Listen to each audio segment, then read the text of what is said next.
نحمده ونسلم على سیدنا و مولانا رسول مکی مدنی امی الرؤوف الرحیم. اما بعد، الحمدللہ رب العالمین، والصلاة والسلام علی اشرف الانبیاء والمرسلین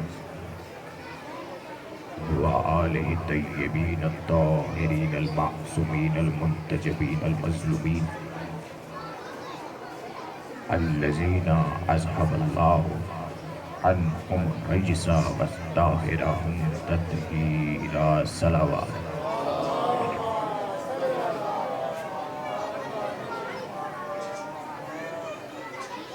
اس خالق کے شکر گزار ہیں کہ جس نے ہمیں یہ توفیق عنایت کی کہ ہم امام حسین کی فرش عزا پہ بیٹھے ہیں.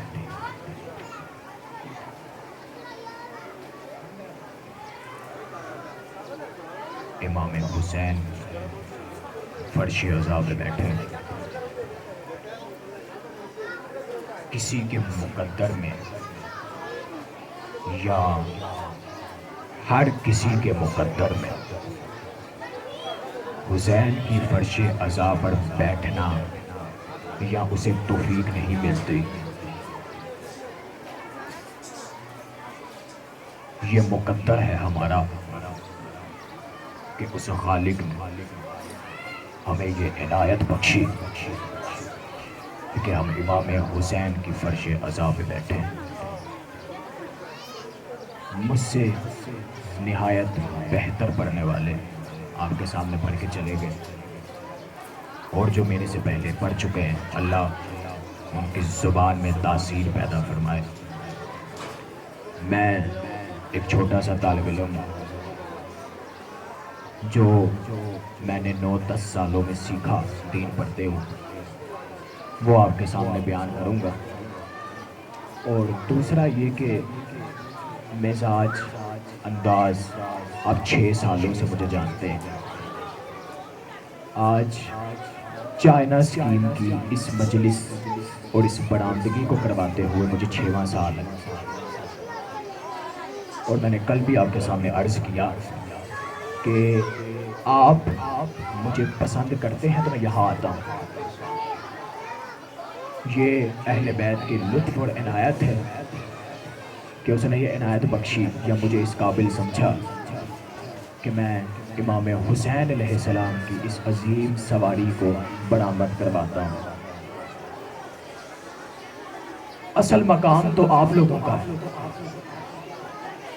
کہ آپ مجلس سنتے ہیں، مجلس عزا میں آتے ہیں، فرش عزا بچھاتے ہیں، اور خود اس اللہ نے وعدہ کیا، اس رحمان نے وعدہ کیا جو اس کائنات میں میرے حسین کے غم میں ایک بھی آنسو بہائے گا، روز آخرت وہی اس کی جھولی میں ہیرے بن کے گریں گے.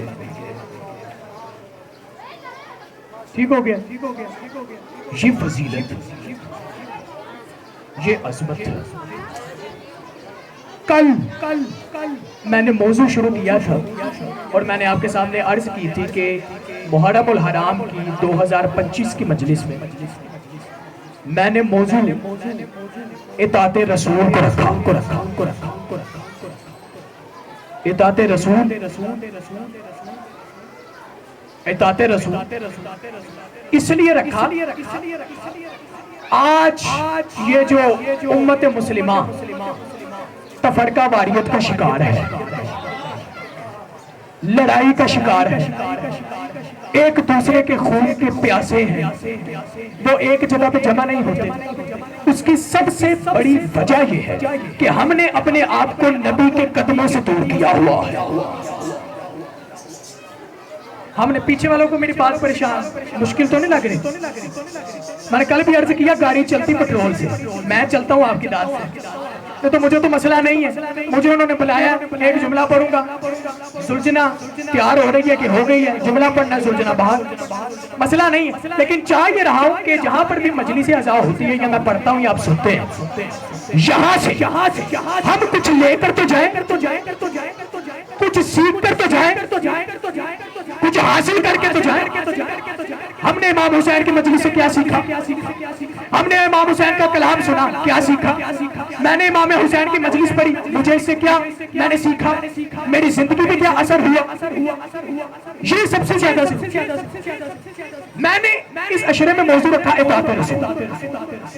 کسی سے بھی پوچھو بھائی بتا تیرا عقیدہ کیا ہے، وہ کہے گا میرا عقیدہ اسلام ہے۔ تم کرسی پہ آ گئے ہو، اقتدار پہ آ گئے ہو، کون سی حکومت کو نافذ کرنا چاہتے ہو؟ میں اسلام کو نافذ کرنا چاہتا ہوں۔ تیرا نظریہ کیا ہے؟ اسلام۔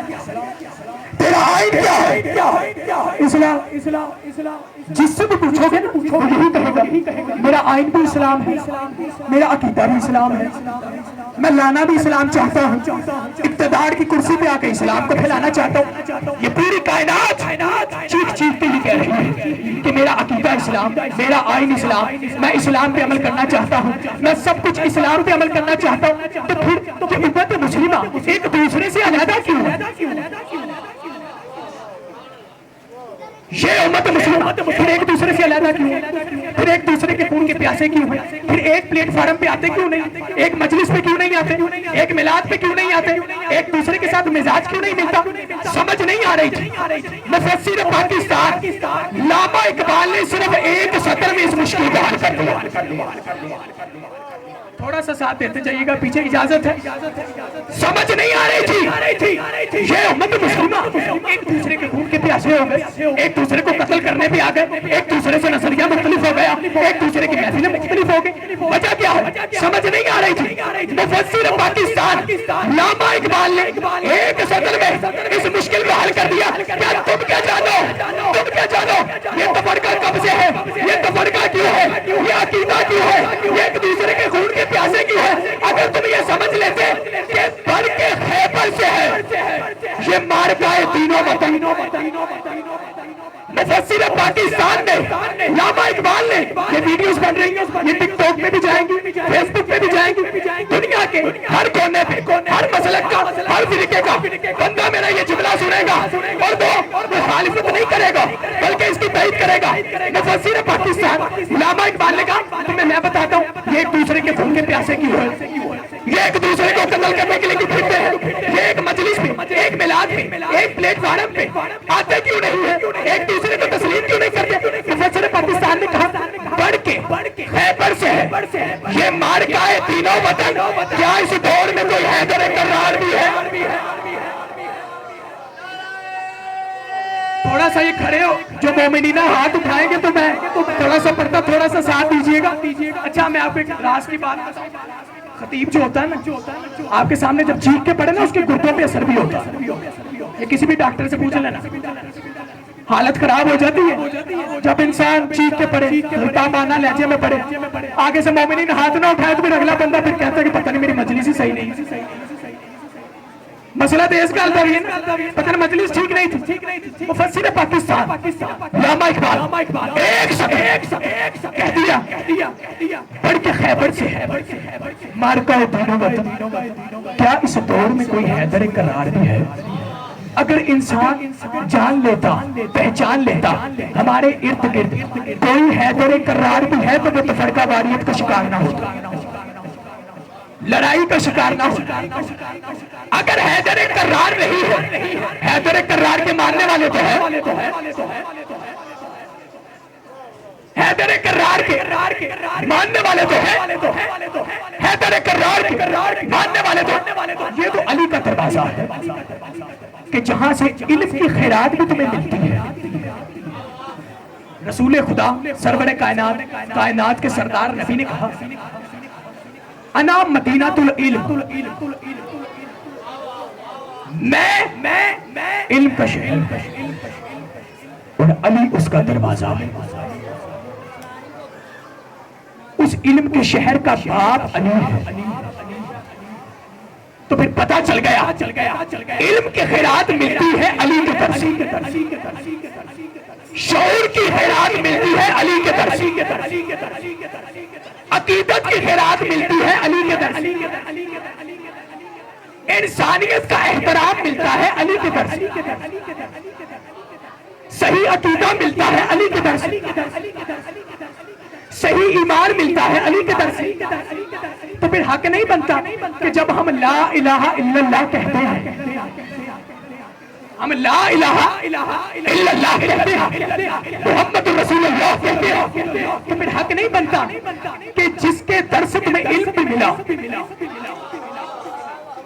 جس کے در سے تجھے شعور بھی ملا، جس کے در سے وہ اولادیں تجھے ملی جنہوں نے کربلا میں صرف اس دین کو بچا کر اپنے سروں کو کٹوا دیا، حق نہیں بنتا جب تو کہتا ہے لا الہ الا اللہ محمد رسول اللہ، تو پھر حق بنتا ہے کہ کائنات کو چیخ چیخ کر کہے کہ ہم لا الہ الا اللہ بھی کہتے ہیں، محمد رسول اللہ بھی کہتے ہیں، اور علی ولی اللہ بھی کہتے ہیں۔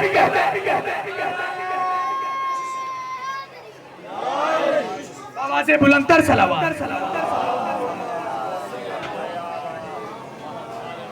حق نہیں بنتا۔ نعرہ تکبیر اس طرح بلند کرے جس طرح خالق اکبر کا نام بلانا۔ نعرہ تکبیر، نعرہ تکبیر، نعرہ رسالت، نعرہ رسالت، نعرہ حیدری، حیدری، خوشبودی محمد والے محمد بلندتر صلوات۔ میں زیارت برآمد کرانے سے پہلے یہ منظر روحانی بنانا چاہ رہا ہوں، جس میں خود ہی اللہ نے آگے کہہ دیا، اے حبیب ایک تو جس نے تیری اتباع کی اسے میں دوست رکھوں گا، جس نے تجھے پشت دکھائی، اللہ کا کلام ہے، جس نے تجھے پشت دکھائی وہ ہو گیا کافر، اور اللہ کافروں کو دوست نہیں رکھتا۔ اچھا اب مجھے انصاف سے بتاؤ کہ جنگ احد میں جو نبی کو پیٹھ دکھا کے بھاگ گئے تھے اور کافر ہو گئے تھے، وہ دوبارہ مسلمان کب ہوئے؟ اللہ نے قرآن میں کہہ دیا کوئی مائی کا لال میرا یہ جملہ چاہے یہ فیس بک پیج پہ جائے، یوٹیوب پہ جائے، کسی بھی پیج پہ چلی جائے، کوئی مائی کا لال پوری کائنات میں اللہ کی ان آیات کو جھٹلا کے دکھایا۔ اے حبیب جس نے تجھے پشت دکھائی وہ ہو گیا کافر، اب جس نے نبی کو پشت دکھائی تھی بتاؤ وہ مسلمان کب ہوا؟ کہہ تو تم دیتی ہو کہ جناب ابو طالب نے کلمہ نہیں پڑھا تھا، کہہ تو تم دیتے ہو جناب ابو طالب نے کلمہ نہیں پڑھا۔ حضرت ابو طالب نے اپنا بچہ موت کے بستر پہ سلایا، نبی ہجرت کر گئے۔ اچھا کمال سنیے، وہ علی جو ایک رات میں 1000 رکعت نماز پڑھتے تھے آج چین سے سو گئے۔ آپ جانتے کتنے قبیلوں کی تلواریں اس وقت نبی کو قتل کرنے کے لیے آ رہی تھی کہ یا علی سو جا۔ مولا علی نے ایک جملہ کہا یا رسول اللہ بس اتنا بتا دیجیے، میرے یہاں سونے سے آپ کی جان بچ جائے گی؟ کہاں بچ جائے گی؟ علی سو گئے۔ اچھا کمال ہے، کوئی موت کے بستر پہ سو جائے بندہ تو ویسے ہی کانپنے لگ جاتا، پتہ نہیں میرا کیا بنے گا۔ علی چین سے سو گئے۔ میں نے عرض کیا تھا یہ جو اطاعت ہے نا اس کا مطلب ہوتا ہے مان لینا، اتباع ہے اس کا مطلب ہے پیچھے پیچھے چلنا، اطاعت ہے نبی کا قول، اتباع ہے نبی کا فعل۔ نبی نے بتایا نماز پڑھنی ہے، لیکن یہ کون بتائے گا کیسے پڑھنی ہے؟ یہ تو کسی تاریخ میں نہیں لکھا ہوا، کسی تاریخ میں لکھا ہے نبی اس طرح عمل کرتے تھے، یا نبی اس طرح بیٹھتے تھے، یا نبی اس طرح کھانا کھاتے تھے۔ انہوں نے تو دین کی بات کی، وہ آپ کو تاریخ میں مل جائے، ایسے ہے کہ نہیں ہے؟ اب نبی عمل کیسے کرتے تھے کیسے پتا چلے؟ یہ مجھے پتا چلا موت کے بستر پہ علی کے سو جانے سے۔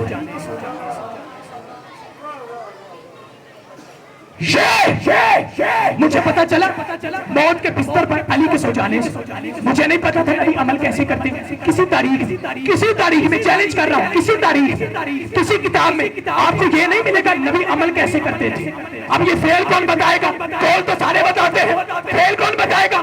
اب علی نبی کے بستر پہ سوئے ایسے جیسے مصطفیٰ سوتے تھے. پیچھے تو جوان کھڑے، میری بات کی سمجھ آ رہی؟ آسان لفظوں میں کہہ رہا ہوں، آپ کے لیے آپ گھر تک دعائیں دیتے جاؤ گے، لطف آئے گا اگر آپ سنیں گے شوق و جذبے کے ساتھ. علی سو گئے، سوئے ایسے جیسے مصطفیٰ سوتے. وہ کافر نہیں پہچان پائے کہ یہ نبی ہے کہ علی ہے. اب پتا چلا وہ نہیں پہچان پائے. اتنے قبیلوں کی ننگی تلواریں جو رسول خدا کو قتل کرنے کے لیے آئی تھی، بستر پہ دیکھا انہیں لگا رسول ہے، بستر ہٹایا دیکھا علی ویسے سوئے جیسے مصطفیٰ سوتے تھے. علی سوئے، ہٹایا، نظر آیا. اچھا بھائی اگر علی رسول خدا کی طرح نہ سوتے تو پھر ہجرت کا مقصد تو فوت ہو جاتا. لوگ علی کو چھوڑ کے نبی کو ڈھونڈنے چلے جاتے. علی سوئے مصطفیٰ کی طرح. ابو جہل نے پردہ ہٹایا، کہا علی نبی کہاں ہے؟ مولا علی نے کہا مجھے پکڑا کے گئے تھے. امام ہے نا، امام کو جھوٹ نہیں بولتے. مولا علی نے ایک جملے میں کہا مجھے پکڑا کے گئے تھے. کہتے ہیں روایات میں ملتا کہ ابو جہل نے سختی سے کہا علی نبی کہاں ہے؟ مولا علی نے جب دیکھا نا، اس نے مجھے دوبارہ کہا کہ نبی کہاں ہے. مولا علی نے ایک تھپڑ اس کے منہ پہ مارا، ایک تھپڑ اس کے منہ پہ مارا. اب یہاں علماء کہتے ہیں مولا علی نے تو تھپڑ مارا، بتاؤ ابو جہل کا کیا حال ہوا تھا. یہاں پہ علماء کہتے ہیں جی بس ہم اتنا کہہ سکتے ہیں کہ جب علی نے تھپڑ مارا نا، ابو علیحدہ ہو گیا تھا، جہل علیحدہ ہو گیا تھا. ابو علیحدہ ہو گیا، جہل علیحدہ ہو گیا. کہا علی نبی کہاں؟ مجھے پکڑا کے گئے تھے، میرے حوالے کر کے گئے تھے. کہا علی نبی کہاں؟ مولا علی نے تھپڑ مارا، اسی ہاتھ سے تھپڑ مارا جس ہاتھ سے خیبر اٹھایا تھا. علی نے تھپڑ مارا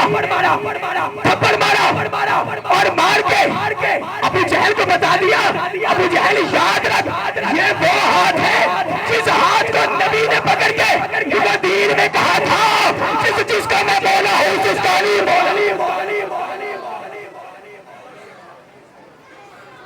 ابو جہل لو جی بسم اللہ الرحمن الرحیم. انا اعطیناک الکوثر فصلی لربک وانحر ان شانئک هو الابتر. اے رسول ہم نے تمہیں کوثر عطا کیا، آپ اللہ کی عبادت کریں اور قربانی بھی. اچھا اللہ کی حکمت دیکھیں، ان شانئک هو الابتر. نبی تیرے دشمن کی جھولی میں اولاد نہیں کھیلنے دیں گے. ہو گیا اولاد نہیں کھیلنے دیں گے تیرے دشمن کی جھولی میں. عربوں نے مقابلہ کیا، کہا معاذ اللہ یہ رسول خدا جو قرآن پڑھتے ہیں نا یہ تو جادو ہے. اللہ نے کہا اے نبی ان سے کہو اس قرآن کے مقابلے میں کوئی جواب لاؤ. رسول خدا نے سورہ کوثر کا انتخاب کیا اور اسے خانہ کعبہ کی چھت پہ لٹکایا. ٹھیک ہو گیا. عرب اس کا جواب نہیں لا سکے. اللہ نے کہا حبیب مصطفیٰ یہ جو تمہیں کہتے ہیں نا یہ قرآن جادو ہے، یہ سحر ہے، انہیں کہو اس کے مقابلے میں کوئی جواب لاؤ، اس کی آیتوں کے مقابلے میں کوئی جواب لاؤ. رسول خدا نے سورہ کوثر کو خانہ کعبہ کی چھت پہ لٹکایا، کہا اس کا جواب لاؤ. جب پورے عرب کے شاعر اس 2 سطروں کا جواب نہیں لا سکے تو یہاں پر سارے یہ کہتے ہیں کہ جب تم سورہ کوثر کا مقابلہ نہ کر سکے تو ساقی کوثر کا مقابلہ کہاں سے؟ جب تم سورہ کوثر کا مقابلہ نہیں کر سکتے ساقی کوثر کا مقابلہ کہاں سے کرو گے؟ تیری آتی ہوئی نسلیں مر جائیں گی لیکن تو ساقی کوثر کا مقابلہ نہیں کر سکتے. کمال ہو گیا نا، ہو ہی نہیں سکتا کہ ساقی یہ کوثر کا کوثر۔ بھائی لوگ جھگڑا کرتے ہیں اپنی حکومت کے لالچ میں، اپنی اس کرسی کے لالچ میں، ہمیں کرسی مل جائے، ہمیں اقتدار مل جائے، سب کا جھگڑا کرسی کے لیے۔ ظاہری اسلام اہل بیت کو کرسی کی ضرورت نہیں تھی، وہ تھے جنت کے مالک، وہ تھے جنت کے مالک، انہیں کرسی کی ضرورت نہیں، کرسی کی ضرورت انہیں ہوتی ہے جو کمی ہوتے ہیں۔ اہل بیت کے در سے سب کو حکومت ملتی ہے، اہل بیت کے در سے سب کو اقتدار ملتا ہے، وہ تھے جنت کے مالک، ٹھیک ہے، وہ تھے جنت کے مالک۔ پتہ نہیں چلا فرق کیا ہے۔ رسول خدا سب سے عظیم شخصیت، چلتے تھے اللہ نے سایہ نہیں بنایا،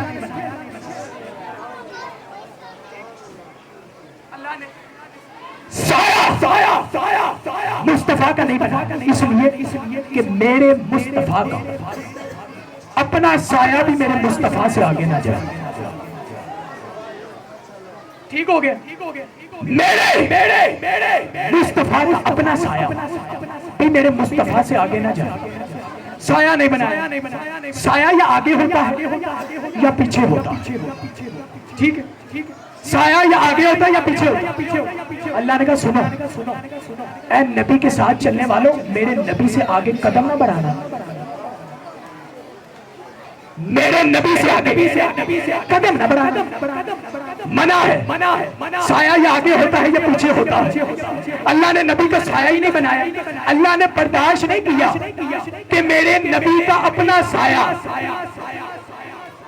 میرے نبی سے آگے جائے۔ اللہ نے برداشت نہیں کیا کہ میرے نبی کے اپنے سائے پر کسی کا قدم آئے۔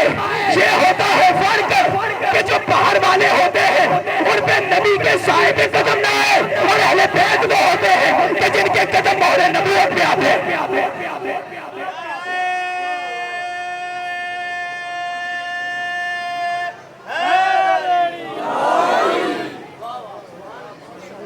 جن کے قدم مہر نبوت پہ آتے ہیں۔ یہ ہے فرق باہر والوں میں، ساتھ چلنے والوں میں۔ اللہ نے اپنے سائے برداشت نہیں کیا کسی کا قدم آئے۔ یہ ہے باہر والے جو مہر نبوت پر خطوں کو توڑے، اسے اہل بیت کہتے ہیں، ٹھیک ہے۔ اب سنو آج کی مجلس کا نتیجہ اور زحمت تمام۔ نبی عرش پہ گئے، اللہ نے ایک مقام پر عرش اولا ایک لاکھ 24,000 نبیوں کو اکٹھا کیا۔ اللہ نے کہا سنو قیامت کے دن ساری امتوں کی گواہی یہ نبی دیں گے، اور یا رسول اللہ یہ نبی جو اپنی امتوں کی گواہی دیں گے، آپ ان نبیوں کی گواہی دیں گے۔ اللہ نے اکٹھا کیا، نبی نے دیکھا، اللہ نے کہا اے میرے حبیب، میرے طٰہٰ، میرے یاسین، ذرا ان سے پوچھو انہیں نبوت اور رسالت کن کے صدقے میں ملی؟ عرش اولا پر اللہ نے کہا ذرا ان سے پوچھو انہیں رسالت اور نبوت ہم نے کن کے صدقے میں دی؟ نبی نے پوچھا، ہائے ہائے ہائے ہائے، وہاں یوسف بھی تھے، وہاں یعقوب بھی تھے، وہاں ابراہیم بھی تھے، وہاں یحییٰ بھی تھے، وہاں داؤد بھی تھے، وہاں موسیٰ بھی تھے، وہاں عیسیٰ بھی تھے، وہاں ہارون بھی تھے۔ میرے مصطفیٰ نے پوچھا ذرا بتاؤ نا، اللہ کہہ رہے تمہیں رسالت اور نبوت کن کے صدقے میں ملی؟ سب نے مسکرا کر رسول خدا کے چہرے کی طرف دیکھا، کہا یا رسول اللہ، ہمیں اللہ نے رسالت اور نبوت یا آپ کی نبوت کا اقرار کر کے دیا، یا علی کی ولایت کا اقرار۔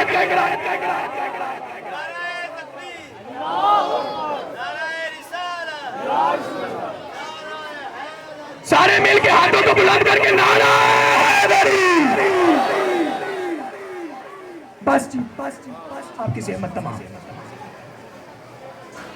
یاد رکھیے سورہ آل عمران کی ان 2 آیتوں، آیت نمبر 31 اور 32، جس نے نبی کی اطاعت کی، اتباع کی، وہ اللہ کا محبوب ہے۔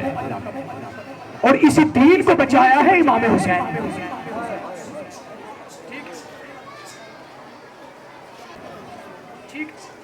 اسی قرآن کو اور بتایا کہ ہم قرآن کے وارث ہیں، ہم قرآن کے وارث ہیں۔ عزادارو، سخت گرمی ہے، آپ یہاں گرمی کے موسم میں بیٹھے ہوئے ہیں، لیکن آپ کے لیے ایک بات یہ آسانی ہے کہ آپ پانی پی لیتے ہیں۔ یہ پانی آپ کو گرمی لگتی ہے، پیاس لگتی ہے، آپ پانی پی لیتے ہیں۔ ہائے غریب حسین کہ جب امام حسین فریاد کر رہے تھے، کسی نے ایک تیر مارا حسین کی پیشانی پہ لگا۔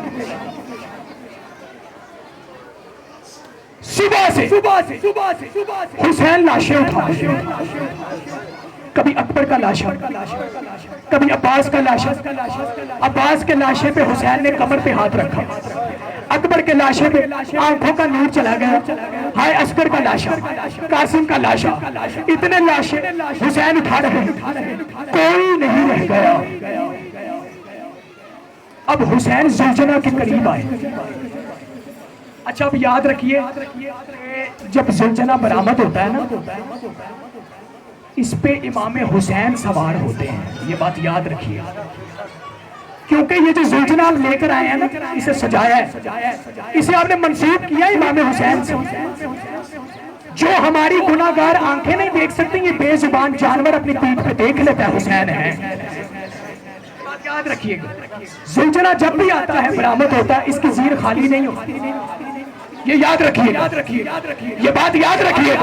ابھی آپ زلجنہ کی زیارت کریں گے، زلجنہ کی زیارت کرتے ہوئے اس بات کو یاد رکھیے گا، امام حسین سوار ہوتے، کوئی نہیں رہ گیا زلجنہ کے قریب آئے، حسین نے ہر شہید کو سوار کرایا۔ اب حسرت بڑی نگاہوں سے زہرا کے لال نے دائیں دیکھا، بائیں دیکھا، کوئی ہے جو مجھے غریب حسین کو سوار کرائے؟ کوئی ہے جو حسین کو سوار کرا دے؟ کہتے ہیں کہ یہ جب صدا امام حسین نے دی نا، خیمے کا پردہ ہٹا، علی کی بیٹی باہر آئی، علی کی بیٹی زینب باہر آئی، چیخ کے کہا حسین جب تک زینب زندہ ہے میں سوار کراؤں۔ عزادارو، حسین سوار ہوئے، کہا زلجنہ چلو، زلجنہ نہیں چل رہا تھا۔ امام حسین نے رو کر کہا میں جانتا ہوں تمہیں پیاسا ہے، تجھے پانی نہیں ملا، تو صبح سے لاشیں اٹھا رہا ہے، تو صبح سے لاشیں اٹھا رہا ہے۔ اے زلجنہ، میں وعدہ کرتا ہوں یہ تیری آخری سواری ہے، کسی طرح مجھے مقتل میں لے جا، کسی طرح مجھے مقتل میں لے جا، میری شہادت کی جگہ پہ لے جا۔ کہتے کہ زلجنہ نے اپنے قدموں کی طرف اشارہ کیا، حسین نے قدموں کی طرف دیکھا، چیخ کے حسین سین سے زمین پر ہے، کہا میری سکینہ میرے گلے لگ جا۔ سکینہ نے رو کر کہا بابا مجھے کس کے سہارے چھوڑ کر جا رہے ہو، مجھے کس کے سہارے چھوڑ کر جا رہے ہو؟ بابا آپ جانتے ہیں نا آپ کے سینے کے علاوہ مجھے نیند نہیں آتی، مجھے نیند نہیں آتی۔ اور حسین نے سمجھایا، زلجنہ پہ سوار ہوئے، زلجنہ پہ سوار ہوئے، مقتل میں آئے۔ حسین نے ایسی جنگ کی، یزیدیت کی دیواریں کانپنے لگ گئی، یزیدیت کا لشکر ٹکرانے لگ گیا۔ کہتے کہ چاروں طرف سے لشکروں نے گھیرا، اور جملہ سنیے، چاروں طرف سے لشکر نے گھیرا، کسی نے تیر مارا، کسی نے نیزہ مارا، کسی نے پتھر مارا۔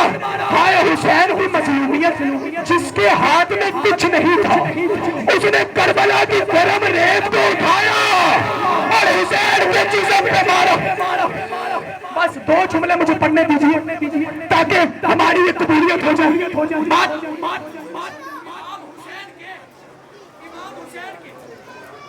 امام حسین کے جسم پہ گرم ریت کو مارا۔ کہتے کہ امام حسین اتنے زخمی تھے کہ امام حسین جب زین سے زمین پر آئے، نہ وہ زین پر تھے نہ وہ زمین پر تھے۔